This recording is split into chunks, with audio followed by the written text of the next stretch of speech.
Well, does it snow in South Africa?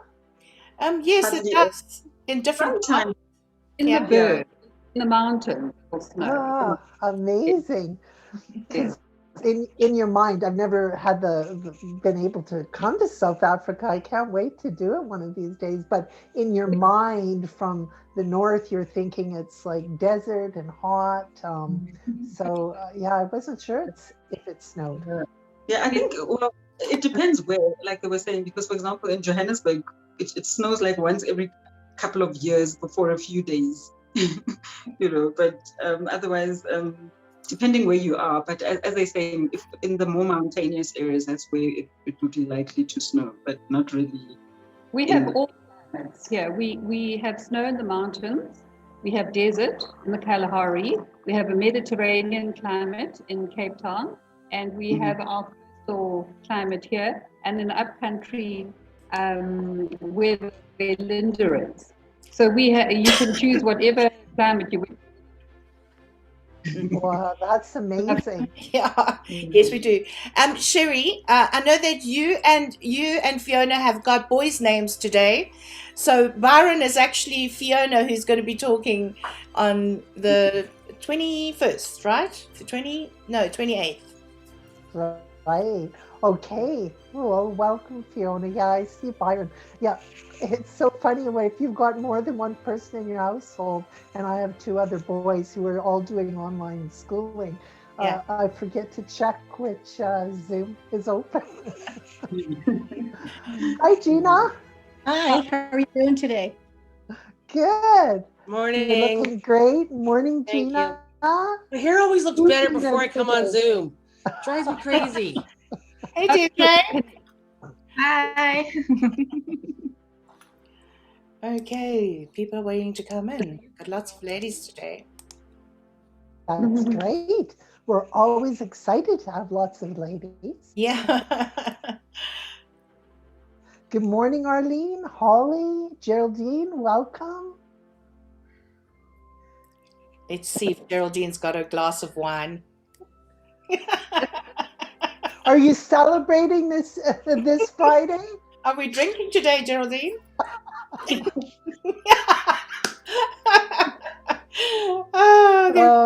funny thing about after today, definitely after this week, I think Well, it's perfect timing in South Africa for a glass of wine. We'd be a little concerned here in Canada or in Europe. Well, Europe is afternoon, it's about 5, but here in Canada, it's just coming up to 8 o'clock. So we should have coffee in our cups. Yes. Brandy. Yeah, so you say. Oh, gosh. Okay. Well, it's 8 o'clock, so we're going to jump right in. Good morning, everyone. Hello, and welcome to Fabulous Friday TV. Women from all over the world are coming together today. We're celebrating Fabulous Friday TV. Is all about celebrating fabulous, living fabulous, being fabulous, and feeling fabulous. I'm Sherry Clergis in Vancouver with At 45, the magazine for women when life changes, and I'm co-founder of Fabulous University, a beautiful platform for women to take courses wherever they are in life. And I'm Anne Marott, and I am the founder of Women Connect, an elite membership program with a special way for all the women to come to one place and get empowered and learn lots of new stuff with 18 amazing women in the background supplying content for all of our members. And I'm also the co-founder for Fabulous University. I'm getting tongue-tied today. What's going on? Back to you, Sherry. Well, that's not like you'd be tongue-tied. So Anne and I are just so happy that you are taking time in your busy schedule to join our show. And we're always looking for support in helping us grow. If you enjoy the show, please share it out and invite your friends to come and join us too.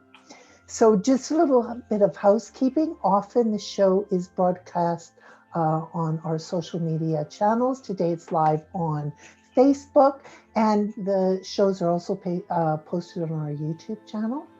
So we are celebrating mothers today. This coming Sunday, in many places in the world, it's Mother's Day. And so we're going to talk a little bit about Mother's Day and what our mothers mean to us. But today's topic is really timely and goes along with that because we're talking about family dynamics. And we know mothers are leading that charge. So how do we overcome issues with our family dynamics? Each family is unique. However, we're not alone with the challenges and worries that we face. You know, today, women are sharing their stories to let you know that you're not alone, even if you feel that way. It could be that you're worrying about your children. It could be that you're divorced and you're integrating an additional family into your family. It could be that you find out your child's transsexual and how you're dealing with that. Or it could be how you're dealing with your children's relationships, or the success or lack of success for your children. I mean, as mothers, we always want to see the best for our children, and yet we have such little control over that. All we can do is guide and, you know, give our input. And often, depending how old your kids are, they're not really too interested in that input. So that's one thing I wanted to talk about today, because I was curious, what's the best advice your mother ever gave you? And I just want you to think about that and pop it in the chat, because I have 3 kids and I come from a family of 5, but we had anywhere from 7 to 9 people in our household at any given time. And so when I remember, my mother used to come a couple times a year to help me, and I had these 3 young kids under the age of 4. And I kept complaining, oh, you know, there's so much laundry, Mom, it like just never ends. And I mean, often in my life, I've complained to my mother, and really on a selfish bend, because, you know, I had 3 kids, and compared to what she was dealing with, I shouldn't have been complaining. But the laundry part really resonated with me. She said, Sherry, you know, you were doing it all wrong. And she said, what I did with you kids is I bought all the same colored socks. So all white socks. So it didn't matter what was happening with the socks. There was always pairs. And she said, I only had 7 outfits. And each day, each kid had a new outfit. And then at the end of the week, I did the laundry. And that way, there was never too much clothes lying around, and it made it easy. So I started doing that, and I was just aghast at what a difference it made. And even to this day, I myself only keep 7 outfits in my closet. And I know you guys are probably thinking, wow, a woman with only 7 outfits. But honestly, it made such, you know, my closet, it was so easy to manage. And my kids, although they don't keep to the 7 outfits, they really do edit their clothing. So that's the best advice I ever received from my mom. Over to you, Anne.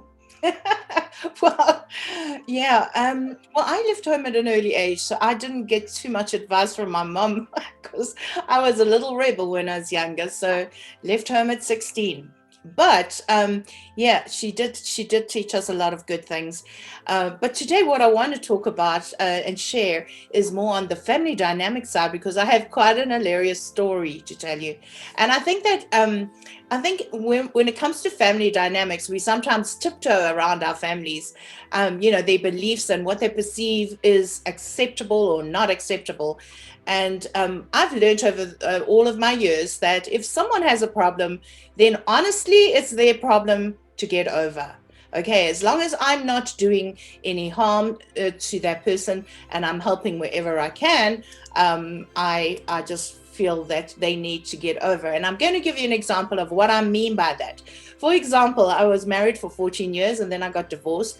And for quite some time, I didn't, I didn't go out and meet people.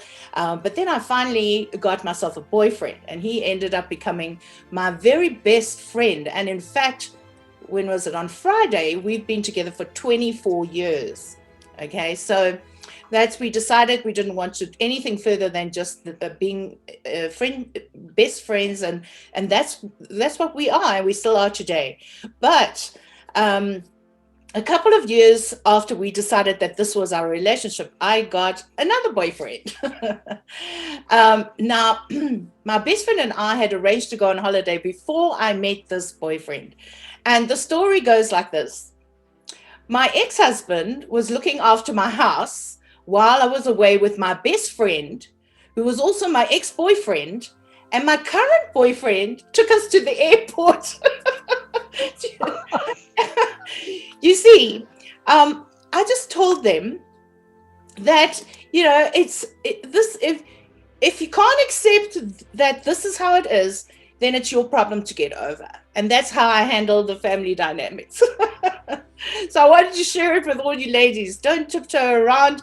Be assertive in the way that you want to handle the dynamics. I'm not meaning that you have to be ridiculous. I'm just meaning that you have to stand your ground and say what it is that you want. And if someone can't accept that and they're not right living with you in your home, then, well, that's their problem and they have to get over it. It's back to you, Sherry.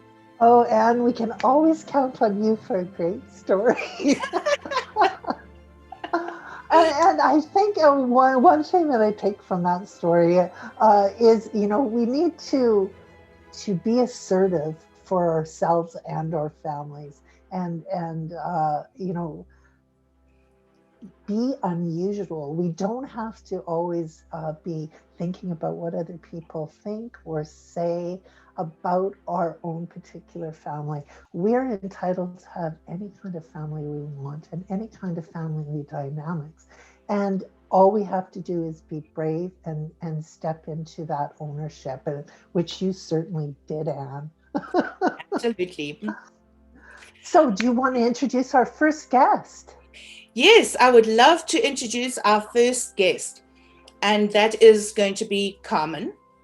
Kamen is a theta healing practitioner in Johannesburg, South Africa. Her journey started out as a professional financial analyst, and of course, we all know how different that is. She was in the corporate world for 15 years, and her spiritual journey started at a very young age. And in her 20s, her real inward focus helped her to better understand herself and also where she wanted to go. And then in March 2020, she resigned from the corporate world and started focusing on her spiritual life as a healer. And Kamen has done most of her training through Vienna Stable from the USA.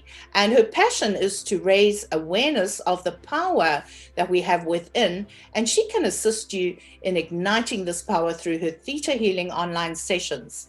Kamen, welcome. Thank you, Anne. Thank you, Sherry. And thank you, everyone that's here today. It's quite interesting to see such beautiful faces and the power of women connecting and coming together on a platform like this. And it makes me feel included and part of a journey, part of a new journey. So when Anne approached me to chat about a family dynamic, I have many, but the ones close to my heart, I think, are my son being a mother and obviously my relationship with my dad. But I first want to talk about being a mother. And my son was born in 2014. And it was actually a bit challenging for me. In my younger years, I was able to look after my nieces and nephews who are now like 24. Just to put you in perspective, I'm 39. And it was easy. I always had that motherly instinct. But when my son came in, I was, okay, actually I was taken off guard, because then the fear comes in, the fear of how to be a mother. Am I doing this correctly? And as women, we really pressurize ourselves to be the best that we can be and do the best for our children. And for me, that meant a lot of pressure, but self-inflicted pressure. And at one point, I even told my husband, I need your help. I can't cope with everything. And it was the first time in my life I probably consciously asked for help. And we were taught growing up that you must always serve others' needs before your own, help other people before you help yourself. But when you do that, it almost like builds up anger or resentment or even frustration. And you're not sure where to put that as you grow up in, in your older years. Then I realized I'm taking on too much and that it's okay to ask for help. And that was the first time, because I was able to juggle a household, see to my work, still excel at it. And finance is a very analytical side, left side brain thinking, career, and a spiritual based practice is completely the opposite. So at that time, I was very much focused and driven by that career at that time. So I found it very overwhelming, but I had to look inward and see what is the fear that I have, for raising my son. And I used to see my husband taking such good care of my son. He was able to get him to do things. And I always wondered why, and just to put you into perspective, my son is 6 years old now. So in the first 5 years, I found it very challenging to be part of just of his orientation in his life so far. So, and I never understood why, but in all that time, and from 2017, I delved into DESIREE and I started healing myself and the belief system. So DESIREE works around the belief systems of your body and what doesn't serve you, and allows you to release that. And it's all in your subconscious programming, which is about 90% of your actual mind. So 90% is actual subconscious beliefs and patterns that you're not aware of. So I wanted to become a conscious parent. And that's why my journey inward was from 2017 and doing DESIREE as well. And it shifted my life exponentially. I learned to release limiting beliefs that were hindering me from being the person that I know I am.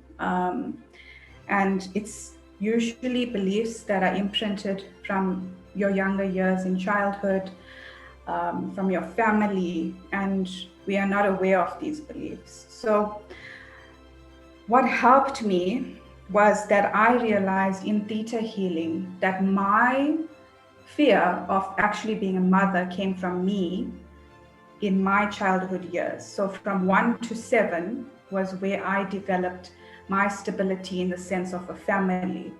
And that wasn't stable because of the trauma that I faced in my family. My dad was very abusive. So I didn't have the stability and the groundedness at that age to be able to formulate my confidence in my formative years. And confidence is such a great thing. I only started becoming okay within myself after the age of 5. And if I have to look at that in parallel with my child, I only started becoming comfortable with him from the age of 5. So I had to release those fears that were intrinsically in me at my subconscious level from the age of 1 to 7, which is what I did. It was quite a journey inward and a lot of introspection. But it's the realization and awareness that comes with it. My relationship with my son became stronger from around 5 years old. And then in 2020, I decided to resign from a corporate job because it was literally draining the life force out of me. But when I resigned, I had time to reflect on myself I had time to focus on my family, because 2 years prior to that, I had no focus on family, and I had no, like drive, or I was just tired when I came home. I could offer nothing. So it struck me then that balance is so important for us women, balance and routine. What do you want to achieve in your day? How do you go about doing it? And balance in all aspects, like your spirituality, your physicalness, your mental and emotional status. And if you can balance those 4 quadrants, you'll be able to have a more effective and a more enhanced life. And that's what I learned. And especially in this last year, to take time off and just be with my son, just allow myself to be present with him. And often we take it for granted that kids are there, it's okay, let them play. But we have so much of power within us to uplift and enhance and develop the lives of children, that it's actually it's not seen in the light that it should be seen.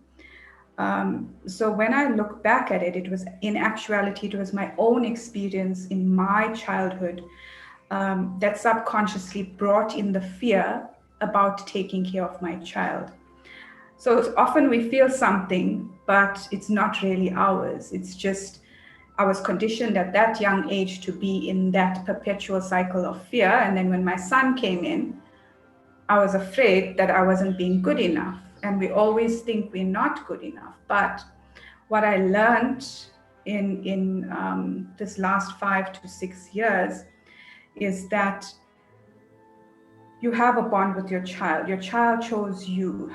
They chose you to come to this earth plane, to be your mother, to be your father, to be the siblings. They chose everything before they came here. So in my mind, I had to realize and accept that I'm the best mother that I can be for him because he chose me. And that's when I realized to stop putting the pressure on myself, just allow him to be, allow me to be, because I can impart a lot of knowledge to him. But I also learned that he's bringing that joy element into my life. He's bringing in that element of, what did I lose in those formative years when my root chakra was developing from the age of 1 to 7? I lost the sense of joy, of freedom, of being, just free without responsibility, because I had responsibility from the age of 3, because my mother wasn't able to cope with 2 little ones. And I was basically a parent for my younger sister from the age of 3. And when I went back into the subconscious patterns, I realized that. So it's about realizing what limits you, and consciously and subconsciously. So my son has taught me once again how to play and be free. And as parents, we feel we have to teach them, but actually they come here to teach us. So just to overcome my challenges, I think I just jotted down some points here. You just have to listen to your child's needs and provide a safe environment where they can articulate their needs. And coming from an unsafe environment, I realized how important this is. And going through, the last 39 years, I realized that a safe environment with a stable upbringing is so important for a child, just to develop, because I can see his assertiveness, and Sherry mentioned that earlier. It's so important for us women to be assertive and confident. And I think we've been stifled by society all these years just to be in our shells and to be complacent and quiet. But the true power is in the divine feminine. So we can really, truly ignite that in the world, and we have that ability. And one way to overcome challenges in relationships with your children and anybody else is to release self-doubt. So self-doubt is something that crops up very easily, because if you're like me, you prize yourself highly on being perfect, and then you go through years of realizing later on that it actually wasn't worth it. So self-doubt needs to be released on every level. And the only pressure there is what we are creating in our minds to be the best parent that we can be. And this can be attributed to other relationships as well. Because when we can accept ourselves fully and completely, love ourselves fully and completely, we can attract those relationships into our lives. And then the key is also to allow yourself and your child to be as they are, and not, be overbearing in our expectations from them or to them. So allowance is really a very important topic for women and in their lives. And giving them focused attention daily assists them to be whole, especially when they're as little as my one, who's 6 now. They can become well-adjusted, well-orientated children that can serve society and the world in general. So it's very important as mothers to give children this. And also allowing them the freedom to make their own choices helps build their confidence and their assertiveness. So that was, very much my journey in motherhood, self-realizations that I've come, I've come across in this last, and mostly in this last year, because I've grown exponentially from like 2020 until now. So that's one relationship. And then another is overcoming trauma and abuse from an early age. So my dad was very abusive when I was younger, and we were all petrified of him and the household. And then I became like quite rebellious, and I always challenged him. Okay. But just take you can have a minute to just start closing off, but it's so very interesting. Coming trauma, what I had to do very quickly in a nutshell, because I got more here, but is to forgiveness, forgiving my dad, forgiving myself. That is how I overcame, the link into trauma and abuse and the negative repetitive cycle that it had. And it's also, in truth, we are constantly learning and evolving. And if we are in worry constantly, there's no room for joy and abundance to come in. So as women, we have to feel always happy. Be happy, because you are the makers of your home. You are the light in your home. You bring that essence and that vibration to your family. So on that note, I just want to send you all love and light, and be the amazing woman that you are. Thank you. Thank you so much for sharing that. There was just so much wisdom in there. But one thing that I heard over and over again is that we are enough. All this self-doubt and the negative connotations from things that we can't control is not what defines us. What defines us as a person is that we truly are enough for this moment, for this time. So wonderful sharing. Thank you so much. Okay, can I go ahead and introduce our next speaker? And some of you ladies from all around the world will notice that all the speakers today are from South Africa, just to give our ladies a chance to expose themselves also to all you lovely ladies all over the world. And so right now, pardon me, I'm very excited to introduce Linda. Linda is a social entrepreneur and has worked in the social development sector for over 20 years. She obtained her BA degree in communication and psychology from UNISA, and Linda is the co-founder of a company that focuses on change management and assisting clients integrating their organizational communications. She is a communications coach, inspirational speaker, and trainer, and Linda is passionate about helping people at various levels grow their communication skills. She also lives in Johannesburg, South Africa. Welcome, Linda. Hi, everyone. As Anne has already introduced me, my name is Linda. I think for me, because communication is really the field that I'm really passionate about, I think that is one thing I really want to focus on today, because I feel that communication, especially within families, is such a vital skill that we all need. Because if we don't have adequate communication, it affects our personal relationships as family members. And some of the things that we can do as families in order to ensure that we improve our communication within our families is to pay attention to each other, because we live in an age where gadgets and all sorts of other things distract us, and we don't really take the time to pay attention to our family members, and some ways in which we can find meaningful ways to spend to pay attention to each other is, for example, scheduling family time together. Even if it has to be scheduled, because yes, you understand that everyone is within the family has got their own separate schedules. So even if it means you're like, okay, Sunday afternoons we don't do anything, and you just schedule the time, because what that does for everyone in the family is that it really bonds you as a family, and it makes everybody feel appreciated and loved. But most importantly, especially for our children, it helps them to gain social skills, because we need to remember that, especially with families and family dynamics, family is the first place where we learn.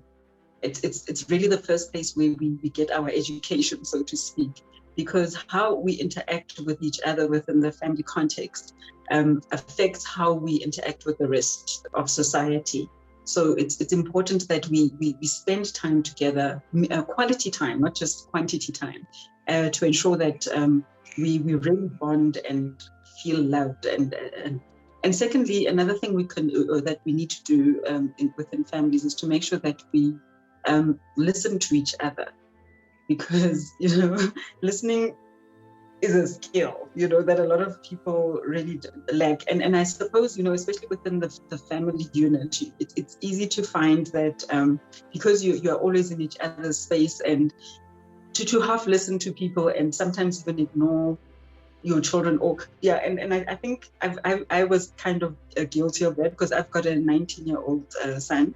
When he was younger, and I'm sure Kamen, who has just spoken, can relate to this, because when you still have a toddler, they can speak your ear off, and it's very easy to kind of shut them off, and not pay attention really to what your child is saying. But it's so important that when we listen to each other and really pay attention and focus in on what the person is saying, whether or not you agree with what they're saying is irrelevant at that point, because when you listen to someone, that's the highest form of respect, I believe, that you can really give to someone.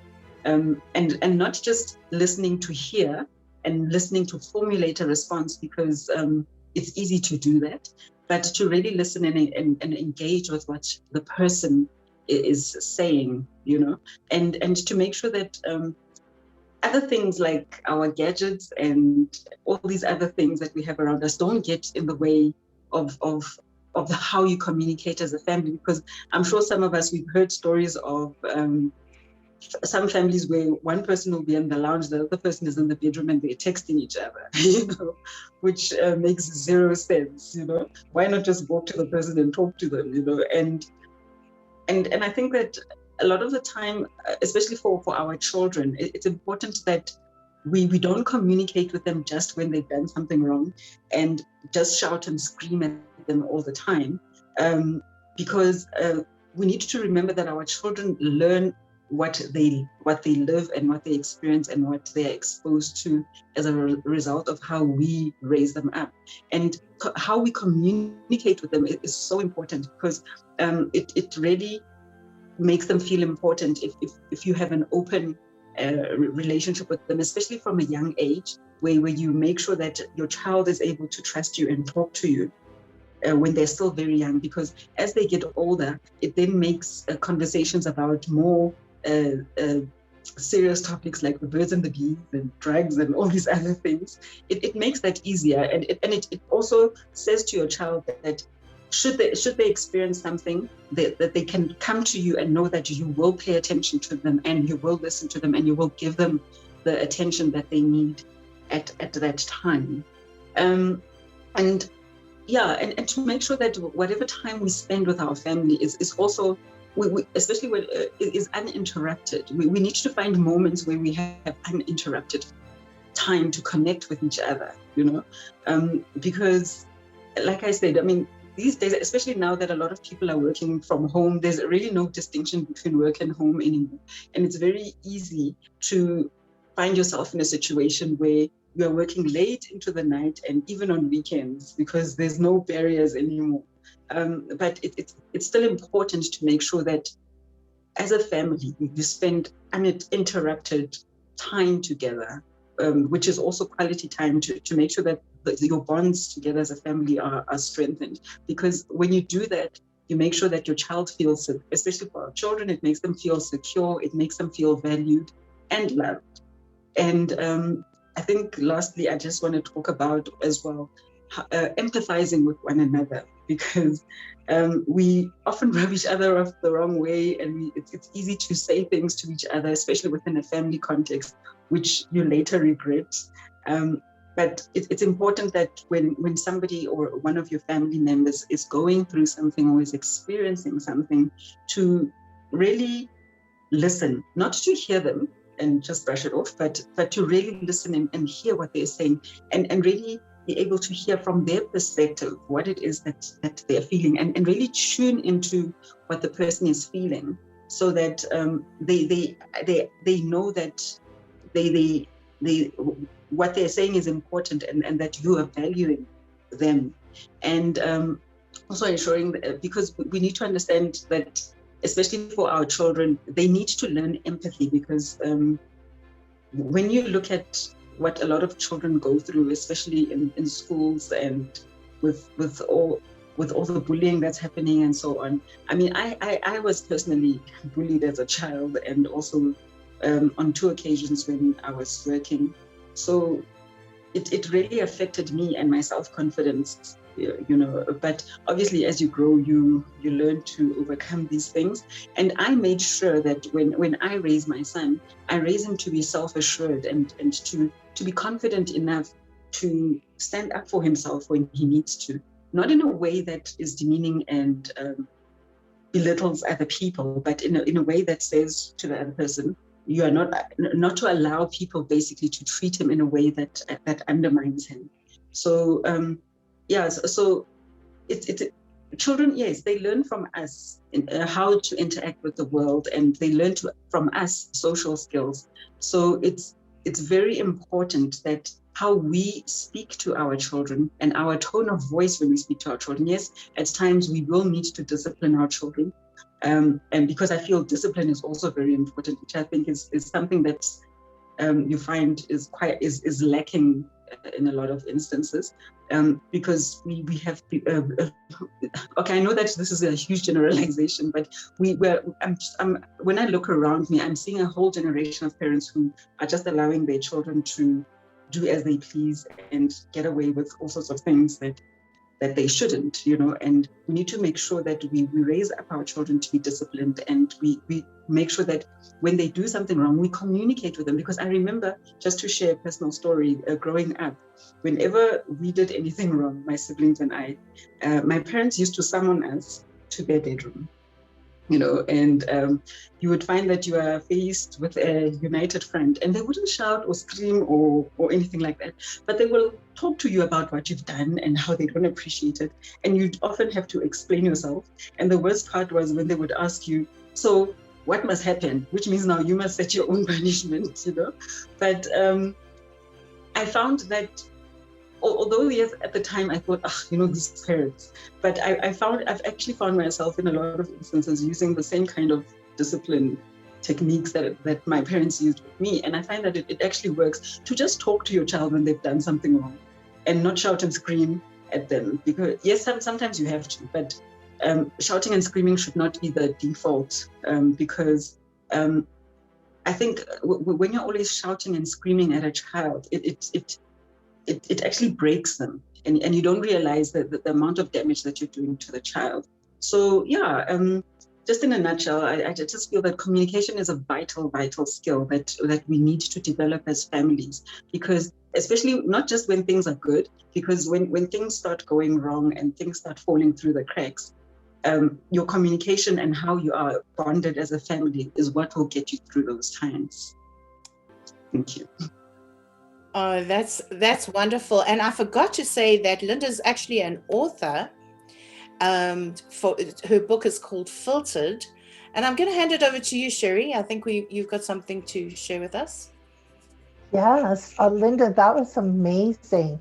One of the things that really resonated with me was, the word communication. Often we think that's just speaking or us dispensing knowledge, but you were so bang on when you mentioned that listening, is part of communication. It's not just what we say, but it's that we take time to listen to our children or whoever else is in a family. So wonderful sharing. Thank you. Now, Linda has given 5 digital copies of her book for our audience today. And so the rules of engagement for getting that book is we want you to put in the chat the answer to this question. And you can be thinking about it during our next speaker and then putting it in the chat. So 5 people will be chosen from what you put in your chat. Here is the question. When you see something for $50 or less, what question do you ask yourself before you buy it? So when you see something for $50, what are you thinking when you make a decision to buy it or not? What's the question you ask yourself? So please think about that. Start putting the answer in the chat. Also, I noticed that we had one person answer about the advice that their mother gave them. But if you can also be putting that in the chat too, that would be great. So excited to get a copy of that book, Linda. And do you want to introduce our next guest? Yes. And before I do, Linda, do you have a copy with you right now? Do you have a copy of your... Give me 2 seconds. Okay, just so you can show everyone what the book's cover is like. Oh, great, thanks, Anne. Okay. We'd love to see it. Okay, I'm back. Okay. Okay, you know what? I think because maybe can I just change something here? Because I'm using these virtual backgrounds. Now it's messing with, but it's fine. I'll just use. Yeah. My orange wall is fine, right? Oh, yes, it's beautiful. Okay, this is what the book looks like on the front. Oh, I love it. It's so colorful. It's got a pretty picture of me here in the corner. And then obviously with the blurb and my bio here. Yeah, it's called Filtered. Well, congratulations on the book. Why don't you just tell us a little bit about what's in the book, Linda? Okay, long story short, like I said, it's basically about my journey with words, but it's not a memoir. It was basically inspired by the fact that when I worked in environments where I was treated very badly and I was belittled, and it really affected me. So I just thought that, people sometimes don't think about the things that they say and how they affect other people. So I basically wrote this book as a way for people to understand that it's important to ensure that we choose our words wisely when we engage with other people, because you don't know people will forget how you treat them, but they'll never forget what you say to them. And because words leave scars that people can't see. But so it's important to make sure that when we speak to other people, we choose words that build others up and edify them. Oh, it sounds marvelous. I'm so excited. It sounds great. So thank you for giving those prizes. I see lots of people writing the answers in. So we'll go on to our next guest and we'll be looking at those answers. Okay. So I'm very pleased to introduce DESIREE, who lives in Cape Town, South Africa, where I just came from, and it's awesome there. DESIREE is an audience sharer today. So she's not a speaker, she just wants to share her story because she's hoping that it'll land on ears that need this information. And she's going to share about abuse in the family. Now, I need to say DESIREE has an incredible story to tell, and I'm very proud of her for sharing this part of her life with all of us today, and especially since it's something that most women feel ashamed of and they hide it. And so this is a special moment, and I thank you, DESIREE, and welcome. Okay, can you hear me? Yes, we can. Okay. Yeah, so this is the year I step out of my comfort zone, and thanks, Anne. This is really uncomfortable. Okay, so I've got notes, so if you'll forgive me for reading off them. It's very hard to talk about having been in an abusive relationship. It's not something that most women want to admit when it's happening or when it had happened. When I finally got ready to ask for help, when all this was happening to me, my parents, they didn't believe me. Lucky for me, I had a sister who cared enough, and she became my voice. So for years, I had been in an abusive relationship because it was a shameful secret, and I didn't want anybody to know about it, and because it would make you feel weak and small and all the things that people tell you to feel. And when I told my parents and they didn't believe me, it really hurt me. But in all fairness, they never knew what happened. I never told them. Not once did I mention to them I was unhappy. So to them, I was living a happy life, and now all of a sudden I've got problems. So they never got to see the bruises, the black eyes, the tears. But unfortunately, that my children got to see. They saw the horror of it all. I wish I had sheltered them from that, like I sheltered my parents, so that they would also not know what was going on. When you're in an abusive relationship, you start believing all the lies that you're told, that it's all your fault, because if you're a better wife, he wouldn't do that to you. He would treat you better if you treated him better, it was all your fault, and that you were unlovable. Then they also start projecting what they're doing, and in their lives they start projecting it on you, and so you start getting accused of affairs, and you're just a terrible person. So while all this is going on, you're thinking to yourself, well, if I just be ugly, if I just let myself go and I become ugly, nobody will look at me, and then you won't be accused of all these things. And while you are in this relationship, you want to die.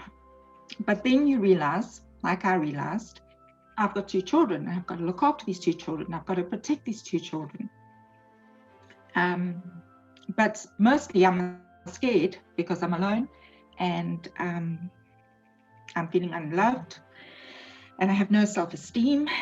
But the thing that scared me more was that one day his rage might kill me. And then what happens to my children? Because then they won't have a mother, and the children will hate the father because he killed the mother. So it becomes a vicious circle. And when things got bad, we lived on a farm, beautiful farm. But when things got bad, so that my children wouldn't see me being beaten, I would go and hide in the bush in the dark, not worried about the snakes or you're on a farm and you've got a location down the road, but you're not worried about that because you just don't want to be beaten. And I would sit under the tree and pray until the light of day came. And then I would think, okay, now it's safe, I can go home. One day when I was sitting under the tree praying, I realized something. I realized that this would not change, that this situation I'm in will only change if I change it, that he's not going to change, it's his choice. I'm just accepting it, and I need to make a change. Growing up, we were taught that a man shouldn't lift his hands to a woman, that he shouldn't treat her badly, that a woman should be cherished and loved, and that so that her children can see how she's loved and cherished, and they can become loving and cherish their partners. Because not only women are being abused, but men are being abused as well. But that isn't what made me strong, being told that by my parents, that that's how I should be treated. That I didn't think of. What did make me strong was, there was a tragedy of a friend of mine. Her husband shot her. He was an abusive man, and he used to belittle her, and he was a jealous man, and he was very verbally abusive, but we never thought he was a man that would shoot his wife. So when that happened, I thought to myself, I don't want to die, and my children need me, and I need to get out of the situation. And it was hard because I had to do it all on my own. So I had to make a plan, and I had to ask people around me to help me. I asked my sister, and she spoke to my parents, and I spoke to my work colleagues, and spoke to my boss, and he said, no, it's fine, stay. We'll protect you. We'll give you a house on the premises. We'll get a bodyguard, and, see who comes in and out. And I'm like, that's not going to protect me. I need to get away. Anyway, so I made the plans, and my sister arranged with my parents that I would go and stay with them in Cape Town. And that's why I'm here now. We had to travel from Northern Natal to Cape Town. The first day, it took me 10 hours to get to Colesberg. And then the second day, it took me 10 hours to get from Colesberg to Cape Town, because I rode 80 kilometers an hour. I literally just drove this 1969 Mercedes-Benz that I paid 2,000 Rand for. It was part of my getaway. And I drove it all the way to Cape Town, 80 kilometers. Cars were going past me. But yeah, I did it. The thing is, we're not as weak as we are made to believe we are. We have a strength in us that we can dig down and make these things possible. We are not unlovable women. We deserve love, and we deserve happiness. And there were consequences of me leaving. And then I faced 15 years later, I had to face this thing that I'd kept inside me. But that's for another day, another story. But somehow I found that strength to break free. And I want to tell you today, I'm loved by a man who loves me for who I am. Because 20 years ago, before we got married, we sat down and we said, this is what we want. We don't want to fight. We don't want jealousy. And believe me, it's hard when you have to unlearn jealousy, because it was so in me by then, jealous of everything. But love, we have to learn that love is not jealousy. Love is not hurting. Love is not unkind. Love is peaceful. Love is kind. Love is gentle. Love talks, and love does not shout. So when we tell people we don't fight, people say, oh, it must be freaks, you don't fight. We are freaks. We're freaks of love.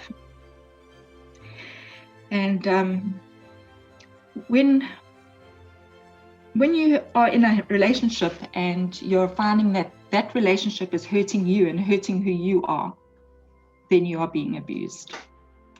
And it's not just a husband and a wife, it's your work, it's in your relationships with other people out there. If it's hurting you, hurting who you are being abused by that relationship. If you know of anybody that is in an abusive relationship, you need to be gentle with that person. The last thing we want to hear is, gotta leave him, he's a horrible person, because it's a process that that person has to work through. So be gentle, choose your words kindly to that person, and give them a safe space to talk and to be able to be open, and because they will never leave until they themselves are ready to leave and know they are worth much more than what they are getting. Thank you. Oh, Desiree, you are a brave, strong woman, and I hope you can feel the love that was coming through in support of you. That you have come to a place in your life where you are willing to share your story is just an amazing thing, because it takes a lot of strength to get to that point. You've covered a lot of ground, and you've done an amazing job. And you know, helping women who may be in the audience, who may be in that circumstance, and needing the inspiration to know that they can do something different, that there is hope out there is a well, it's your gift. It's your gift. So Thank you. thank you. Thank you. And I would also like to share with the audience that that is my sister. So I'm very, very proud of her. I know it was a tough thing for her to do today, but you see, everything that we do in life, when we bring all the stuff out that we're hiding, we realize, like she did, that you are worth every moment of being yourself, of living your own life in the joy that you want and the abundance that you want, you know. And I've seen her grow over the last couple of years, that makes me so proud to call her my sister. So well done, Desiree, and I'm so pleased you shared that. And I hope that there are women out there that listen to your story and find the courage to be just as brave to share their story as well, and get rid of all that stuff that they're hiding and holding in them. Okay, back to you, Sherry. Well, and I just want to say, if you are listening to the show and you want to find yourself in a situation like that, please, step out and contact someone, your doctor, go online and find some help. Talk to your best friend, a family member, somebody who can help you. So make sure and reach out to someone. So we are talking about many things today, and it's been a real blessing for everyone who has shared today. Thank you so much. We have 5 books to give out on communications, and I think we can all benefit from that. And I was so listening that I haven't even had a chance to read the chats. But let's just take a minute. I love this one. So Gina Best, I think this is a great one for the advice my mom gave me was to test drive before I bought, not cars, but husbands. Oh, Gina. So there's one copy.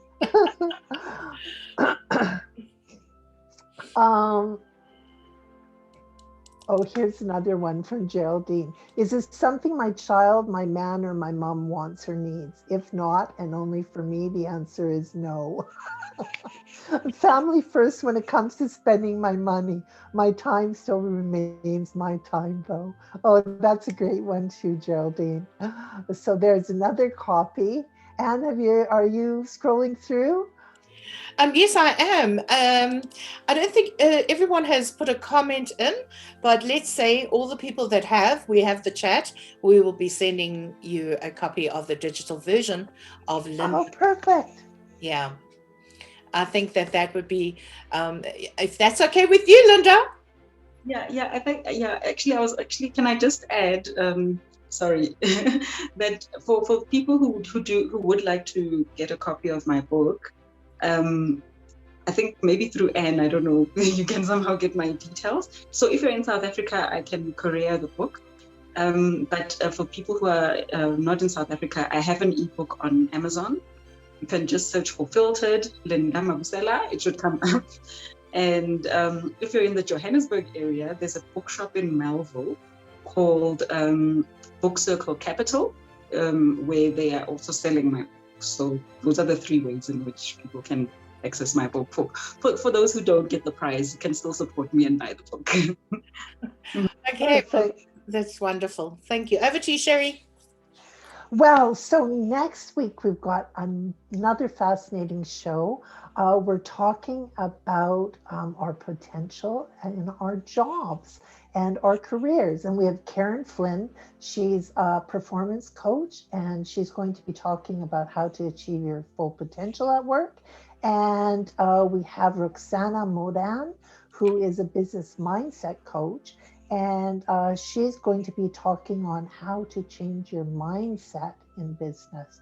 So if you have a business, a career, or you're thinking of starting one, you want to make sure you're in on that show. So I want to say thanks again for all our speakers for sharing today, my co-host Anne, and have a fabulous week. Yes, everyone, thank you very much. And I will be in touch with you for Linda's book. And thank you so much for joining us today. And also next week is going to be very interesting, especially since Roxana is going to be talking about how to deal with, how to get that mindset, your mindset right, since having this whole COVID thing going on for over a year, it's made some people put them in depression. It's sometimes put them they just have a lack of confidence, and they are frustrated, and they everything's going on. So how to get out of that by using what you already have, and that is your mindset. Okay, thanks very much for attending. Do you want to end off, Sherry? Yeah, have a fabulous week. Be fabulous. Bye, everyone.